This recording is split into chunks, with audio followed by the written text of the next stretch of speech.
അദ്ധ്യായം 114. അന്നാസ്. മക്കയിൽ അവതരിച്ചത്.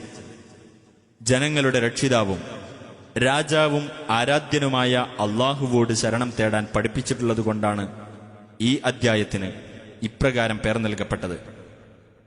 ബിസ്മില്ലാഹിർ റഹ്മാനിർ റഹീം. ഖുൽ അഊദു ബിറബ്ബിൻ നാസ്. പറയുക, മനുഷ്യരുടെ രക്ഷിതാവിനോട് ഞാൻ ശരണം തേടുന്നു. മലികിൻ നാസ്. മനുഷ്യരുടെ രാജാവിനോട്. ഇലാഹിൻ നാസ്. മനുഷ്യരുടെ ദൈവത്തോട്. മിൻ ശർരിൽ വസ്വാസിൽ ഖന്നാസ്.